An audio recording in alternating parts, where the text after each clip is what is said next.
News tonight. Well, it's not breaking, but fascinating news. Somewhat amazing news, actually. Acting Attorney General says Justice Department won't defend Trump's ban on refugees and travelers. She says, yeah, I'm not backing that up. There's more.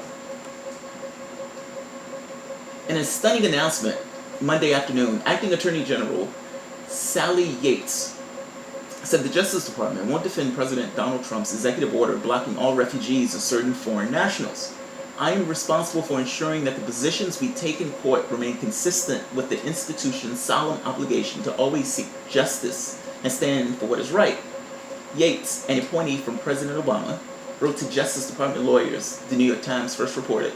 At present, I am not convinced that the defense of the executive order is consistent with these responsibilities, nor am I convinced that the executive order is lawful. Wow. Well, that's what's called when everything is kind of up for grabs. That is a smackdown. That is a severe smackdown. That's a smackdown. So, but this is what's required, right? I mean, look, the worst case scenario is for people to stand by and just do nothing at all. And you need a situation where people in these positions of authority stand up and defend their positions of authority. What I mean is, don't let this guy roll over you, man. I mean, the strength of your democracy, to a certain point, is to some degree dependent upon the strength of the institutions within that democracy. Or I should say government. I mean, it doesn't necessarily have to be democracy. Representative government, whatever you want to call it. The last thing you want is to have somebody at the top who doesn't give a shit about anything else, that just sits off and just spouts stuff off and expect everyone to fall in line. Don't fall in line. That is not your job to fall in line. Your job is to be the protector of the realm at this point. You guys have to be a bulwark.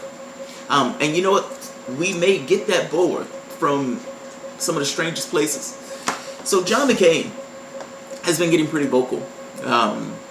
Essentially saying, yeah, this is a horrible idea. We're wounding ourselves with this. And John McCain is somewhat right. But I think him, Lindsey Graham, and I suspect maybe even Rand Paul, for them, they're looking at this as, this may be a horrible turn for the country.